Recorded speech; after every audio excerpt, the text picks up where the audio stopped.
Welcome back to my another long cooking video. আজি বনাম ৰৌ মাছৰ জোল।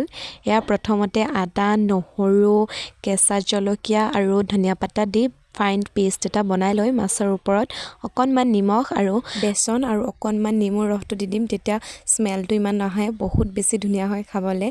ইয়াৰ পিছত একদম ভালকৈ বেছিকৈ ফ্ৰাই কৰি লৈছোঁ আৰু ইয়াৰ পিছত ইয়াত চপ কৰি ৰখা পিঁয়াজ অকণ দিছোঁ তেলত, টমেটো দিছোঁ আৰু আদা নহৰু পেষ্ট দি দিম আৰু যিমান যি মছলা পাতিবোৰ লাগে গোটেইকেইটা টেষ্ট ৱাইজ দি দিম। কোনোবাই যদি নতুন চেনেলটোক ভিজিট কৰিছে প্লিজ ছাবস্ক্ৰাইব আৰু লাইক এটা কৰি দিব, তেতিয়াহে ভাল লাগিব ন। এয়া যিমান যি মছলা পাতিবোৰ দিয়াৰ পিছত অকণমানকৈ পানী দি তাৰপিছত মাছকেইটা দি দিম আৰু ইমান বেছি স্মেল আহিছিলে, মোৰ এতিয়াও ভইচ অভাৰ দিওঁতে মুখত পানী আহি গৈছে তেনেকুৱা লাগিছে। আৰু ওপৰৰ পৰা দি দিম বেছিকৈ ধনিয়া পাত।